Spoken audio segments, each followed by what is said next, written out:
I pretended to be broke for a year to see who really loved me, and my fiancé's reaction made me call off the wedding. It started the day my company got acquired. At 29, I walked away with $8.3 million after taxes. My business partner celebrated publicly. New car, luxury condo, the works. I did the opposite. I told everyone, including Tessa, that I'd gotten nothing, that the investors took everything and I was left with debt. Tessa and I had been together for 3 years. We lived in my modest apartment, drove my 10-year-old sedan, and split bills down the middle. She worked as a dental hygienist and made decent money. We were comfortable, planning a simple wedding for the following spring. The night I told her about the failed acquisition, she hugged me. "We'll figure it out together," she said. For the first month, nothing changed. Then I started testing things. I mentioned my car needed expensive repairs I couldn't afford. She suggested I use my bike more. When my laptop died, I said I'd have to wait a few months to replace it. She offered to let me use hers, but seemed relieved when I declined. At restaurants, she started suggesting we split appetizers instead of getting our own meals. By month 3, she'd stopped talking about the wedding entirely. "Maybe we should postpone," she said one night, "until you're more financially stable." I agreed, watching her face flood with relief. That's when things accelerated.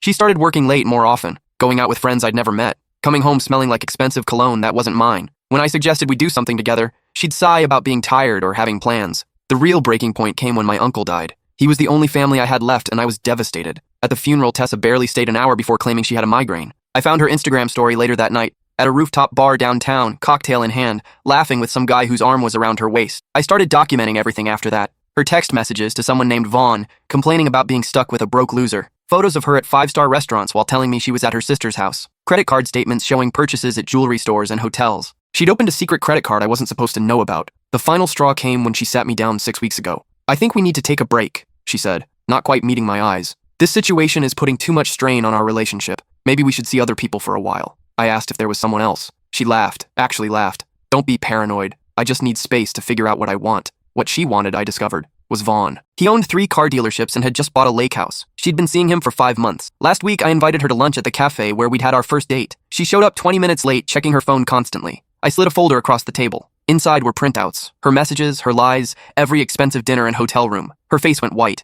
"I can explain. I'm not broke," I said calmly. "Haven't been for a year. I have $8.3 million actually." She stared at me, mouth open. "I wanted to know who'd stay when things got hard. You didn't." She started crying, reaching for my hand. I was confused. "I made mistakes, but I love you." "No," I interrupted. "You love what you thought I'd become. The wedding's off. We're done." I stood to leave, but she grabbed my wrist. "You can't do this. We've been together 3 years. You owe me something. We were building a life together." That's when her phone buzzed on the table. A text from Vaughn. "Did you tell him yet? My lawyer has the papers ready." Papers. I looked at her tear-stained face and suddenly understood. This wasn't just a breakup lunch. She'd planned something else entirely. "What papers?" I asked slowly. Her expression shifted. Panic. Then something colder. "Common law marriage is recognized in this state," she said quietly. "We've lived together long enough. You owe me half." I sat back down. "Half of what, exactly?" I asked, keeping my voice level. She straightened up, wiping her tears. The vulnerable act disappeared. "Half of the $8.3 million. We've been cohabitating for 3 years. We presented ourselves as a couple. We shared financial responsibilities. That's common law marriage in this state." I pulled out my phone and opened my notes app, scrolling through the research I'd done months ago when I first suspected where this might be heading. "Interesting theory," I said. "Except this state actually abolished common law marriage in 1996. Any common law marriages have to have been established before that date to be recognized." Her face flickered with uncertainty. "Vaughn's lawyer said..." "Vaughn's lawyer is either incompetent or you misunderstood him," I interrupted. "But let's say, hypothetically, that you had any legal claim to my money. You'd still have a problem." I pulled out another folder from my bag. This one was thicker. "I've documented every instance of your infidelity over the past 5 months. Text messages, photos, hotel receipts, restaurant bills. I've got timestamps showing you were with Vaughn when you told me you were elsewhere. I've got your Instagram stories proving you lied about where you were during my uncle's funeral." Her hands started trembling. "In the event of a contested divorce, or any financial dispute between cohabitating partners, infidelity matters, especially when you can prove the unfaithful partner was actively deceiving the other while planning to make financial claims." "You're bluffing," she said, but her voice wavered. I slid the folder across to her. She opened it, and I watched the color drain from her face as she flipped through page after page of evidence. "That's not even all of it," I continued.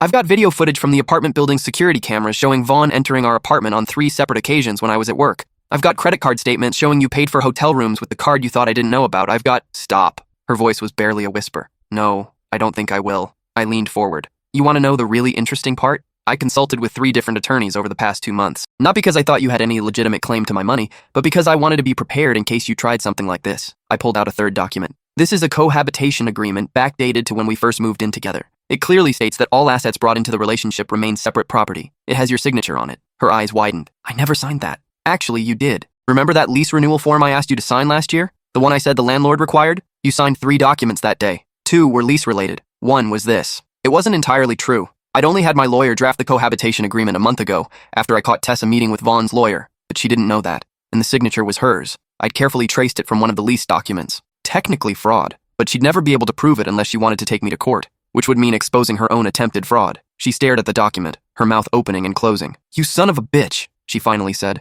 "Says the woman who just tried to steal $4 million from me." I gathered my folders. "Here's what's going to happen. You're going to move out of the apartment by the end of the week. You'll take only what you brought into the relationship, which I've documented with photos and receipts. If you try to claim anything else, I'll file charges for theft. Where am I supposed to go? I don't know. Maybe Vaughn will let you move into his lake house, though I should warn you, I sent him an interesting email this morning." Her eyes went wide. "What did you do?" "I sent him all the text messages you sent me over the past year. The ones where you said you loved me, that you couldn't wait to marry me, that I was the only man you'd ever need. I also included the messages you sent him at the same time, saying almost identical things." I stood up, leaving money on the table for my untouched coffee. "I also sent him the photos of you trying on engagement rings at Cartier last month, the ones you were clearly planning to show him to drop hints. Funny thing, the same day you were at Cartier, you told me you were visiting your sick grandmother. You had no right. I had every right. You were planning to defraud me. I simply made sure your backup plan knew what kind of person he was dealing with." I walked toward the door, then stopped and turned back. "Oh, and Tessa? The apartment isn't actually in my name anymore. I transferred it to an LLC 3 months ago, so you have no claim on it, no tenant rights, nothing.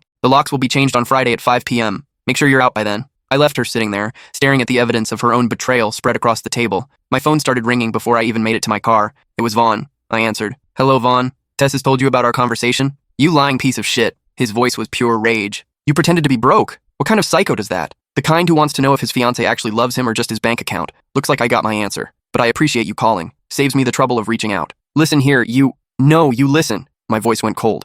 "I know you've been sleeping with my fiancée for 5 months. I know you were planning to help her defraud me. And I know your divorce from your second wife was finalized exactly 2 months before you started seeing Tessa." Silence on the other end. "That's right. I did my homework on you too. I know that your dealerships are leveraged to the hilt. I know you're underwater on that lake house. I know you're looking for a quick infusion of cash, and you saw Tessa as an easy mark to get access to my money. That's not... Save it. Here's what I'm offering you. Walk away from Tessa. Never contact her again. Never contact me again. And I won't send the evidence I have of your conspiracy to commit fraud to your business partners and the state attorney general. You can't prove conspiracy. Can't I? I've got text messages between you and Tessa discussing how to maximize her claim against my assets. I've got emails between you and your lawyer discussing the common law marriage strategy, which, by the way, your lawyer knew wouldn't work. That's conspiracy to commit fraud, and your lawyer could be disbarred." More silence. "Or," I continued, "you can roll the dice. See if your already struggling businesses can survive the negative publicity and potential criminal investigation. Your choice." He hung up without another word. I drove home. To my new home, actually. I'd bought a house 4 months ago under the LLC's name. 3 bedrooms, beautiful yard, in a neighborhood Tessa had always wanted to live in. She'd never know I owned it. When I walked in, my business partner Alex was waiting in the living room with 2 glasses of whiskey. "How'd it go?" he asked, handing me a glass. "Better than expected. She actually tried the common law marriage angle, just like we predicted." Alex laughed. "I still can't believe you called this a year ago. When you first told me you were going to pretend to be broke, I thought you were paranoid." "Cautious," I corrected. "There's a difference. We'd met in college, started our tech company in his parents' garage 7 years ago. When the acquisition offer came through, we'd both been ecstatic, but Alex had been engaged once before, to a woman who left him the moment his first startup failed. He understood why I needed to test Tessa." "So, what's next?" Alex asked. "Nothing. It's over. She'll move out, probably try to reconcile with Vaughn, realize he wants nothing to do with her, and move on with her life. That's it? After everything she did, everything she tried to do, you're just letting her walk away?" I took a sip of whiskey. "I'm not letting her walk away. I'm choosing not to destroy her. There's a difference. She lost me, she lost Vaughn, and she's about to lose the comfortable life she thought she was entitled to. That's punishment enough, but I was wrong. It wasn't over. 3 days later, I came home to find my apartment ransacked. Not robbed, ransacked. Drawers pulled out, papers everywhere, couch cushions slashed, and spray painted across my bedroom wall in red paint. Liar. I called the police. They took photos, dusted for prints, and asked if I had any enemies. "My ex-fiancée," I said. "I broke up with her 4 days ago. She was supposed to move out by Friday. They went to question her. She had an alibi. She was at work during the time the vandalism occurred. Multiple coworkers confirmed it, but I knew it was her, or someone she'd hired. The officer gave me her new address. She moved out yesterday, staying with a friend," she said. "After the police left, I assessed the damage. Most of it was cosmetic, replaceable. But then I went to check my home office. My filing cabinet had been pried open. The drawer where I kept important documents was empty. I'd backed everything up digitally, kept copies in a safety deposit box. But she'd taken the originals of our lease, utility bills, and several other documents that showed we'd lived together. She'd also taken every photo album from our 3 years together. My phone rang. "Tessa, looking for something?" she asked sweetly. "Breaking and entering is a felony, Tessa. I have no idea what you're talking about. I was at work all day. But it's funny. I was going through some old photos and documents I'd forgotten I had, Evidence of our long-term domestic partnership. The kind of evidence that might interest a civil court. You can't, can I? Maybe common law marriage isn't recognized here, but palimony is. Long-term domestic partnerships where one party supported the other, or where there was an implied promise of continued support. I've got 3 years of photos showing us as a committed couple. I've got our lease showing we presented ourselves as a domestic unit. And I've got something else. My stomach dropped. Remember that cohabitation agreement you say I signed? I had it examined by a handwriting expert. Turns out the signature doesn't quite match my usual signature. Looks like someone might have traced it. I'd underestimated her, or overestimated my ability to forge her signature well enough to pass expert scrutiny. That's fraud, she continued, attempting to create a legal document with a forged signature. I could report you to the police, or to the state bar since your lawyer presumably knew about it, or what? Or you pay me to go away, let's say $500,000, a fraction of what you have, but enough for me to start over and enough to make sure I never have to see you again. That's extortion. That's negotiation. You have until Friday to decide. Otherwise, I file a palimony suit and report the forged signature to the police. Even if you win in court eventually, imagine the legal fees, the time, the publicity. Everyone will know you're the guy who faked being broke to test his fiancée.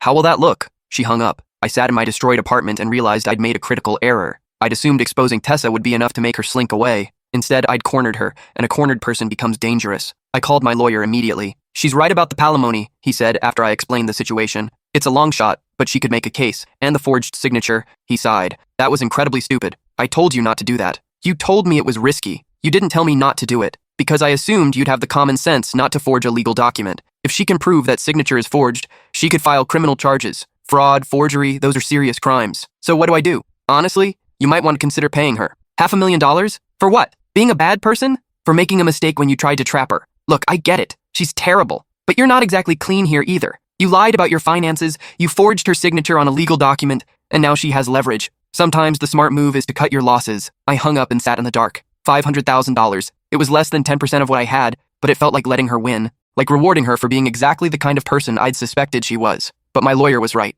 A court case would cost me time, money, and reputation. Even if I won, I'd lose. I called her back. I'll pay you $300,000. In exchange, you sign a non-disclosure agreement. You never speak about our relationship, about the money, about anything. You disappear from my life completely. $500,000 and the NDA, she countered. Take it or leave it. I wanted to refuse. I wanted to call her bluff, take my chances in court. But I thought about Alex, about how his ex had dragged him through a 6-month legal battle that cost him $80,000 in attorney fees. I thought about the stress, the distraction from building my new life. $400,000, I said. That's my final offer. She was quiet for a long moment. Fine, $400,000, but I want it in cash. Cashier's check. Take it or leave it. Deal. Tomorrow at noon. Same cafe. I showed up the next day with the check and the NDA. Tessa was already there, looking smug. She read through the NDA carefully, then signed it. I handed her the check. Pleasure doing business with you, she said, tucking it into her purse. I stood to leave, but she grabbed my wrist, the same way I tried to leave the last time we met. You know what the funny thing is? She said. I actually did love you, at first, but somewhere along the way, you became boring, safe, and when you told me you'd lost everything,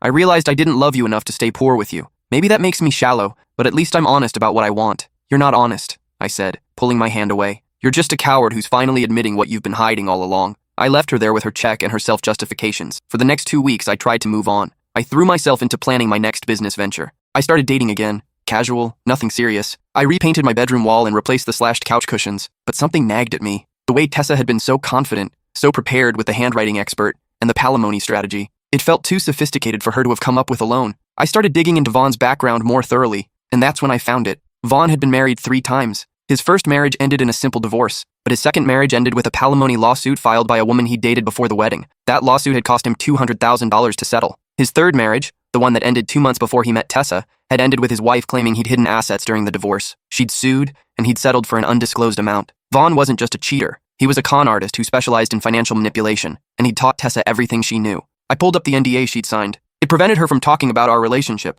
but it didn't prevent me from investigating whether our breakup had been part of a larger pattern. I hired a private investigator, the same one I'd used to follow Tessa during our relationship. His name was Dennis, a former police detective who'd gone private after retirement. Find out everything about Vaughn's previous relationships, I told him, especially the financial aspects, and find out if he's targeted anyone else recently. Dennis called me 3 days later. You're going to want to see this in person. We met at his office. He spread out a dozen files across his desk. Vaughn Herrera, Dennis said, tapping the first file. Age 43. Owns 3 car dealerships that are barely breaking even. He's been married 3 times, engaged twice more before those marriages. Every relationship has ended with some kind of financial payout. He opened the second file. His first serious girlfriend sued him for $50,000, claiming he'd promised to support her through law school, then dumped her right before graduation. He settled for $30,000. Third file. His first wife divorced him after 2 years. Normal divorce, nothing suspicious. But 6 months later, a woman he'd dated during his marriage filed a palimony suit. She claimed he'd moved her into an apartment, promised to support her, then cut her off when his wife found out, settled for $75,000. Fourth file. His second wife divorced him, claiming he'd hidden assets.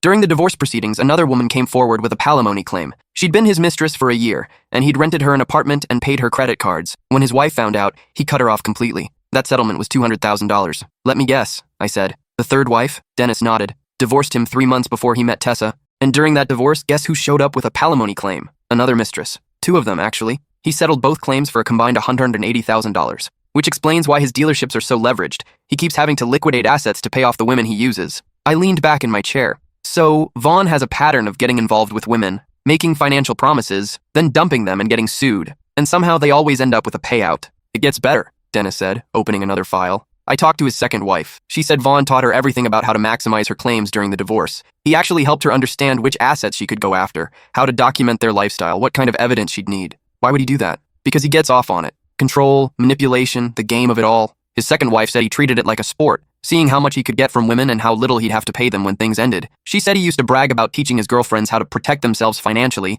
then acting shocked when they actually used that information against him. I thought about Tessa's sudden sophistication in threatening me. The handwriting expert, the palimony strategy, the precise negotiation tactics. He coached her, I said. He taught her exactly what to do to get money from me. Almost certainly, Dennis agreed. And here's the kicker. I talked to one of his other ex-girlfriends. She said Vaughn deliberately targets women in relationships with wealthy men. He seduces them, teaches them how to extract money from their partners, then takes a cut of whatever they get. My blood ran cold. Tessa gave him part of the $400,000. I'd bet on it. I'm still trying to trace the check, but I'd guess she split it with him 50-50, maybe 60-40 in his favor. I sat there processing. I thought I was dealing with the cheating fiancé. Instead, I'd been targeted by a professional con artist who used women as proxies to extract money from their wealthy partners. Can we prove any of this? I asked. Dennis shrugged. Maybe. But proving it and having it matter in court are two different things. She signed your NDA. You paid her off. Unless you can prove she committed fraud or extortion, you're stuck. I thought about it for a long moment. Then I smiled. What if we don't try to get my money back? What if we make sure they can't do this to anyone else? Dennis leaned forward. I'm listening. Over the next month, I became obsessed. I hired Dennis full-time to investigate every aspect of Vaughn's life and relationships.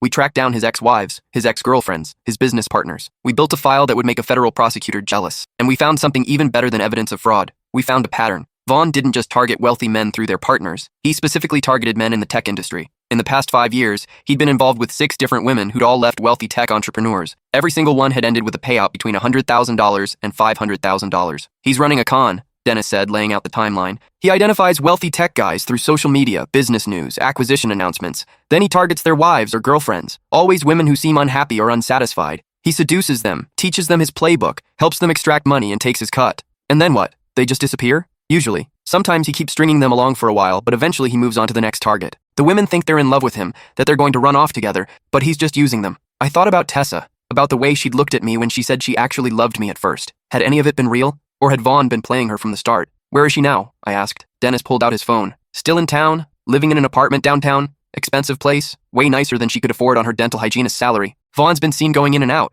And the money? $400,000 went into her account. 3 days later, $200,000 was wired to an account in Vaughn's name. The remaining $200,000 is still in her account. So I'd been right. She'd given him half. What's our move? Dennis asked. I thought about it. I could go to the police, but what would I report? That my ex-fiancée cheated on me and I paid her to go away? That wasn't a crime? That she split the money with her boyfriend? Also not a crime. Unless we could prove Vaughn had been coaching her all along. Unless we could prove he'd orchestrated the entire thing, from the moment he'd targeted her to the moment she'd signed my check. That would be conspiracy to commit extortion. That would be fraud. That would be something the police could actually act on. We need proof that Vaughn set this up from the beginning, I said. Phone records, emails, something that shows he identified me as a target and deliberately seduced Tessa to get to my money. Dennis nodded. That's going to be tough. He's careful, and he's been doing this for years without getting caught. Then we need someone on the inside, I said. Someone close to Vaughn who can get us what we need. Like who? I thought about all the women Vaughn had used and discarded. All the ex-girlfriends who thought they were special, who thought he'd love them, who found out too late they were just part of his con. Like someone who wants revenge just as much as I do. It took Dennis 2 weeks to find the right person. Her name was Gabriel, and she'd been Vaughn's mistress during his 3rd marriage. She was the one who'd filed the palimony claim, the one who'd gotten $90,000 in the settlement. We met at a coffee shop across town. Gabrielle was 34, impeccably dressed, with sharp eyes that had seen through too many lies. You're the latest mark, she said when Dennis introduced us. Not a question. Actually, my ex-fiancé was the mark. I'm just collateral damage. She laughed bitterly. That's Vaughn's specialty. He uses women to get to men, then discards the women when he's done. Makes him harder to trace, harder to prosecute. How long were you with him? 14 months. Longest relationship he's ever had, or so he told me. He said he loved me, that he was going to leave his wife, that we'd start over together. Then his wife filed for divorce, and suddenly I was a liability. He tried to cut me off completely, stopped paying my rent, canceled the credit cards he'd given me, changed his phone number. But you sued him. Damn right I sued him. I'd given up my job, my apartment, my entire life because he promised to take care of me. I wasn't going to let him just walk away. And after you got your settlement? Her expression darkened. He called me, said he was impressed by how I'd handled myself, said most women would have just taken the rejection and moved on, but I'd fought for what I deserved. He said if I ever needed advice on relationship negotiations, I should call him. Did you? Once. I was dating someone new, a doctor. Things were getting serious, but I was worried about protecting myself financially. Vaughn told me exactly what to document, how to present myself as a domestic partner, what kind of evidence I'd need if things went south. She paused. 2 months later, I found out Vaughn was sleeping with my younger sister. I leaned forward. He went after your sister? Oh, it gets better. My sister was dating a hedge fund manager at the time. Vaughn seduced her, coached her through breaking up with the guy, helped her negotiate a settlement. She got $150,000, and then Vaughn disappeared from her life too. Did your sister give him a cut? Half, and she didn't even realize she'd been used until I showed her the pattern. By then, he was already gone, already on to his next target. I pulled out my phone and showed her a photo of Tessa. Recognize her? Gabrielle studied it for a long moment. No, but she looks like his type. Pretty, professional, just insecure enough to be vulnerable to his attention. She's my ex-fiancée. Vaughn started seeing her about a year ago, right after I told her I'd lost all my money in a business deal. She thought she was leaving me for someone better. She didn't realize she was being recruited. Recruited for what? To get money from me. He coached her through extorting $400,000, then took half of it. Gabrielle's eyes flashed with anger. And let me guess, she thinks they're in love? She thinks they're going to run away together and start a new life? Probably. They always do. That's the whole point of Vaughn's con. He makes these women fall in love with him, convinces them they're special, gets them to do his dirty work, and then vanishes. Some of them figure it out eventually. Most just think the relationship didn't work out and move on with their payout money, never realizing they were played. I want to stop him, I said. And I want to get back at Tessa for what she did. But I need proof that this was all orchestrated from the beginning. I need evidence that Vaughn deliberately targeted her to get to me. Gabrielle considered this. What's in it for me? The satisfaction of watching him go down. And maybe some financial compensation for your time and risk. How much? $50,000 if you can help me get the evidence I need to prosecute him. She thought about it for exactly 3 seconds. I want $75,000, and I want immunity from any charges that might come up related to my own settlement with Vaughn. I can't promise immunity. I'm not the DA, but you can pay for a lawyer to negotiate it for me. I glanced at Dennis, who nodded slightly. It was a reasonable ask. Deal, I said. What can you give me? Gabrielle smiled. Vaughn keeps records, detailed records, names, dates, amounts, strategies. He's arrogant enough to think he'll never get caught, so he documents everything like it's a business. He used to show me his portfolio of successful negotiations, bragged about how much money he'd helped women extract from their wealthy partners. Where does he keep these records? In his home office, in a safe, and I know the combination. My heart started racing. How? He had me memorize it in case of emergency, said if anything ever happened to him,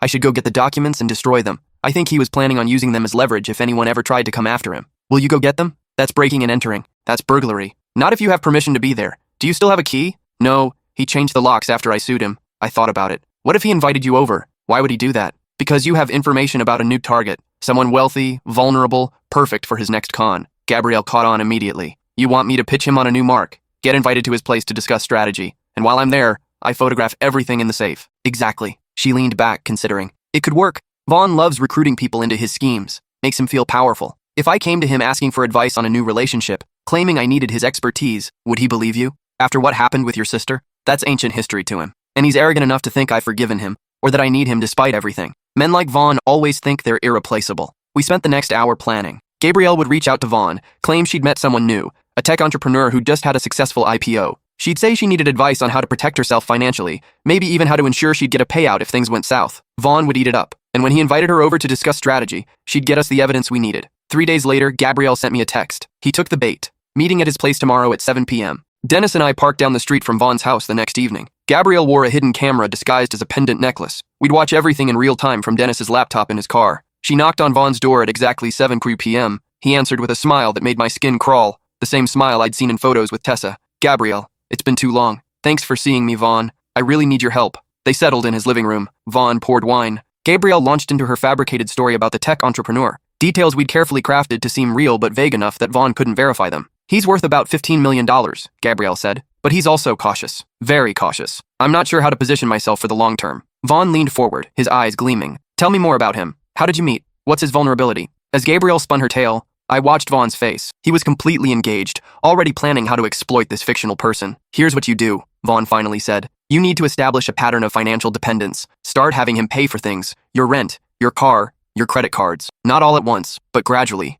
Frame it as him wanting to take care of you because he loves you, he continued. laying out the exact playbook he'd used with Tessa and every other woman before her. Document everything, he said. Keep records of every payment, every promise, every text where he says he wants to support you. Then, when you're ready to exit, you have evidence of an implied contract. What if he asks for a prenup? Gabrielle asked. Don't marry him. Marriage complicates things. Better to maintain the relationship, establish financial dependence, and then negotiate your way out. Palimony suits are harder to defend against than divorce claims because the laws are murkier. And what's your cut? Gabrielle asked innocently. Vaughn smiled. Depends on what you get. Usually 40-50%. I provide the expertise, you do the work. Fair split. That's what you got from Tessa? His expression shifted slightly. How do you know about Tessa? I saw you with her downtown last week. Pretty girl. Is she one of your projects? Vaughn relaxed. Was. Her mark paid out $400,000. I got my standard 50%. Nice. How'd you find her? Business acquisition announcement. Tech entrepreneur made $8.3 million.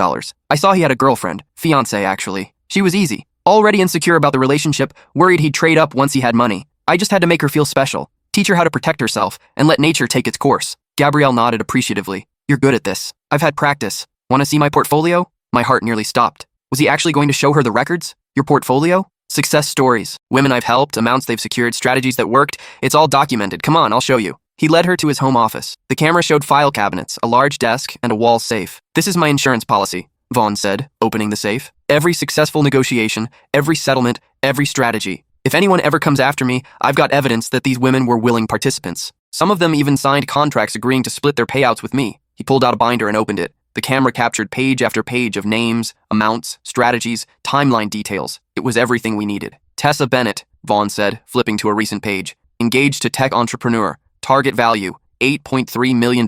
Strategy, seduce target's partner. Establish infidelity, coach through breakup negotiation. Actual payout, $400,000. My share, $200,000. Status completed. He turned to another page. Christina Valdez, dating hedge fund manager. Target value, $12 million. Strategy, establish domestic partnership, document cohabitation, threaten palimony suit. Actual payout, $275,000. My share, $150,000. Status completed. Page after page. Names I didn't recognize, but all following the same pattern. Wealthy men, vulnerable partners, coached exits, substantial payouts. This is incredible, Gabrielle said, her voice perfectly modulated between admiration and awe. How many have you done? 32 over the past 8 years. Total payouts secured, $6.2 million.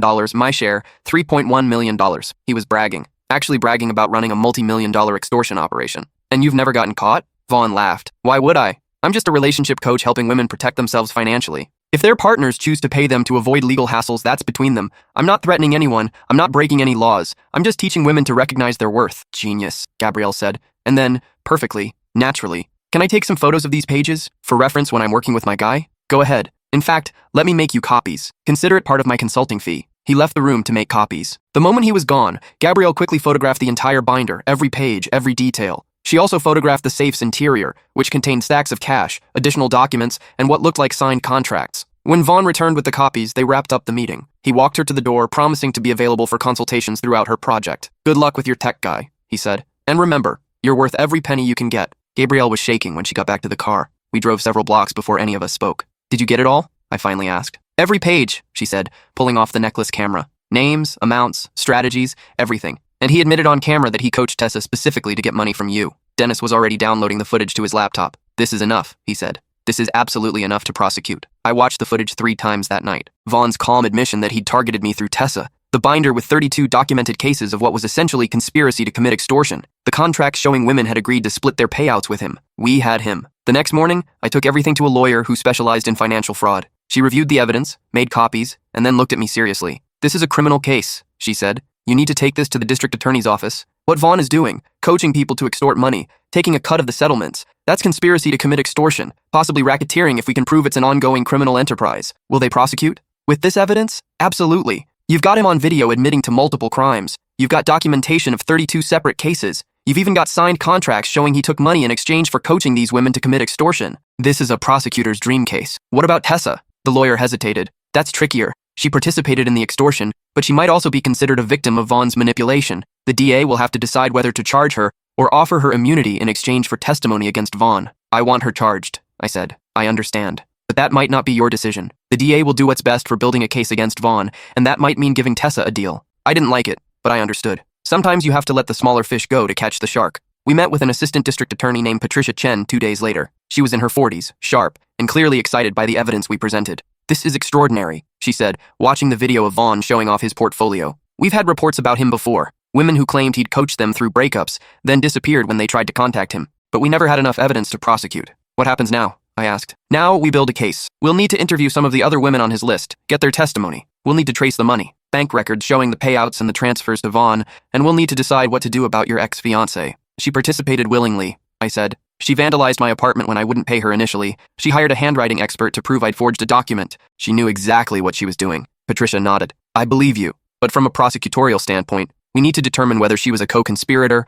or another victim of Vaughn's manipulation. If we can prove she knew about his other schemes, that he recruited her specifically to target you, then we can charge her as an accomplice. If we can only prove she was coached through one extortion attempt, we might offer her immunity to testify against Vaughn. She got $400,000 from me. She doesn't deserve immunity. I agree, but I need you to understand that my priority is convicting Vaughn Herrera of running a criminal enterprise. If that means giving Tessa Bennett a deal, I'll give her a deal. However, she leaned forward. If you're willing to wear a wire and confront her, we might be able to get her to admit she knew about Vaughn's pattern, that she knowingly participated in an ongoing criminal scheme. I didn't hesitate. When do we start? The plan was simple. I'd call Tessa, tell her I knew about Vaughn's other schemes, and offer her a chance to come clean before everything went public. We'd record the conversation. If she admitted knowing about Vaughn's pattern, if she implicated herself as a willing participant rather than a victim, we'd have enough to charge her alongside Vaughn. I made the call 3 days later, wearing a wire in Patricia Chen's office. Tessa answered on the third ring. What do you want? To talk. About you and Vaughn and the 31 other women he's coached through extorting their partners. Silence. I don't know what you're talking about.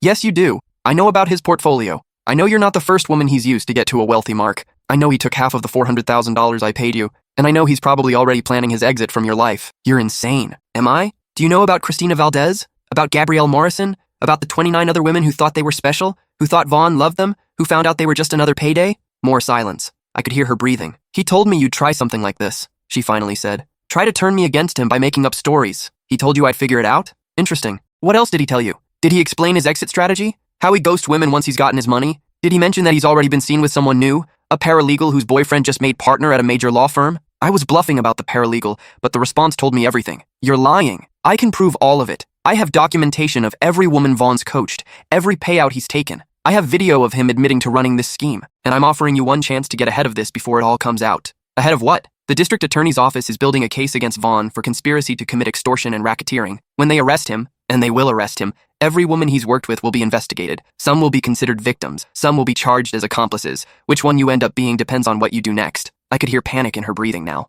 What do you want? The truth. Did you know about Vaughn's other schemes when he coached you to extort me? Did he tell you he'd done this before?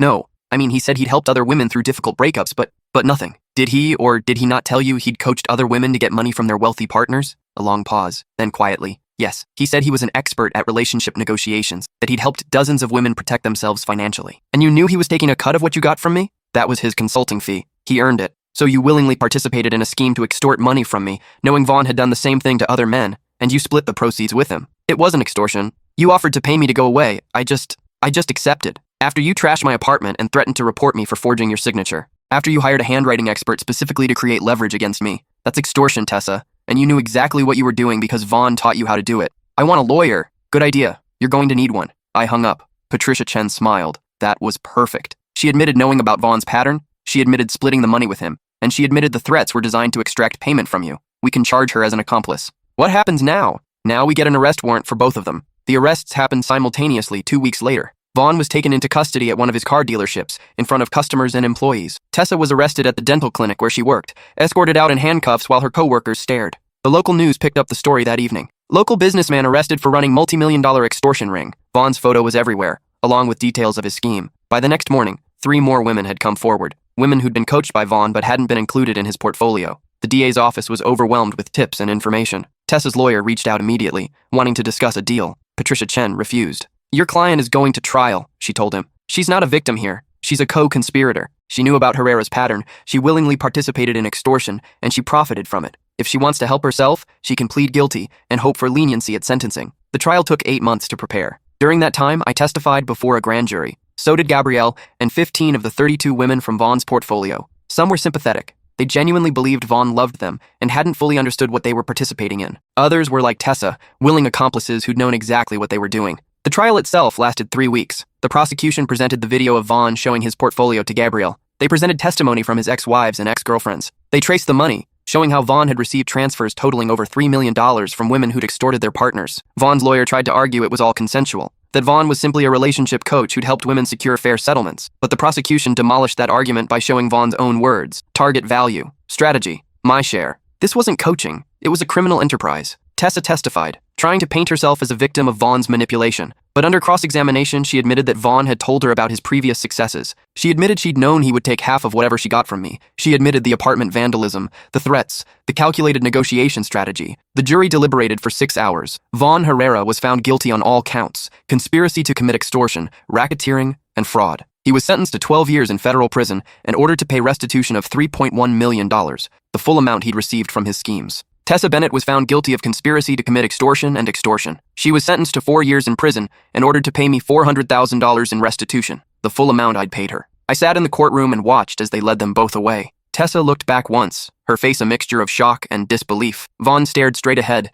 his expression blank. After the sentencing, Patricia Chen found me in the hallway. "You okay?" she asked. "I will be. Thank you for taking this seriously. Thank you for bringing it to us. Herrera might have gone on for years if you hadn't decided to fight back." I nodded, but something still bothered me. "The $400,000 restitution from Tessa," I said. "She doesn't have that money anymore. Vaughn took half, and I'm guessing she spent the rest. Probably. But the judgment stands. She'll have to pay it back eventually, even if it takes her whole life. Garnished wages, seized assets, whatever it takes. And the $200,000 that went to Vaughn? That'll be paid back as part of his restitution to all his victims. You'll get your full $400,000 back eventually. Some from Tessa, some from Vaughn." It wasn't really about the money anymore. It had never been about the money, not really. It was about the principle. About proving that people can't just use and manipulate others without consequences. 6 months after the trial, I ran into Gabrielle at a coffee shop. She'd gotten her $75,000 payment, plus an additional $90,000 from Vaughn's restitution fund, repayment for what he'd taken from her years ago. "How are you doing?" she asked. "Better? You?" "Better too. I've started a victim advocacy group, helping people who've been targeted by financial predators. Turns out there are a lot of Vaughns out there, and not enough people willing to fight back.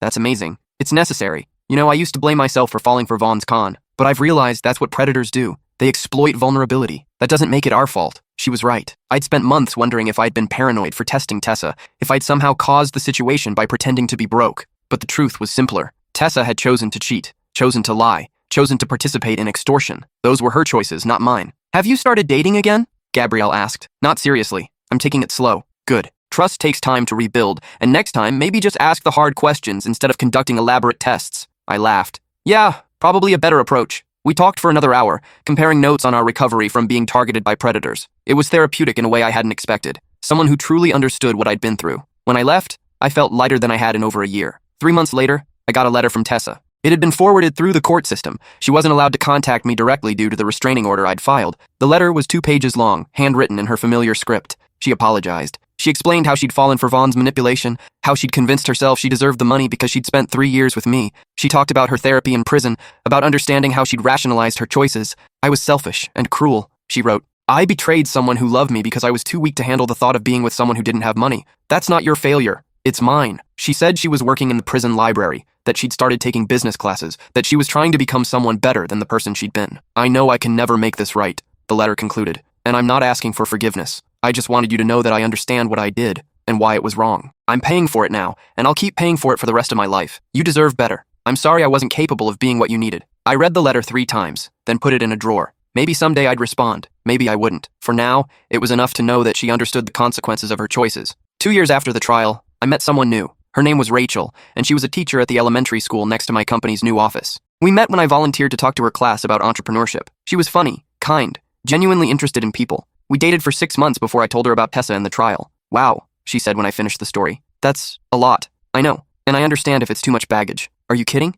You stood up for yourself and helped bring down a predator who was hurting people. That's not baggage. That's integrity. I tested someone I claimed to love. I lied for a year. You protected yourself. There's a difference between lying to hurt someone and lying to discover the truth. What Tessa did, what Vaughn did, that was real harm. What you did was self-preservation." We'd been sitting in her living room. She took my hand. "I'm not going to lie to you or manipulate you," she said. "I don't care how much money you have. I care about who you are. And if you ever doubt that, just ask me. Don't test me, don't create elaborate scenarios, just talk to me." I laughed. "Deal. No more elaborate tests." "Good, because I'm a terrible actress and I'd probably see through it immediately anyway." We got married a year later. Small ceremony, just close friends and family. Alex was my best man. Gabrielle came, bringing her new boyfriend, an accountant she'd met through her advocacy work. At the reception, Alex pulled me aside. "Happy for you, man," he said. "You deserve this. Thanks. And thank you for supporting me through everything with Tessa. I couldn't have done it without you. That's what partners do. Besides, it makes for a hell of a story. Maybe you should write a book about it. How I caught a con artist by pretending to be broke. I don't think anyone would believe it, Are you kidding? It's got everything. Betrayal, revenge, justice. People love that stuff. Maybe he was right.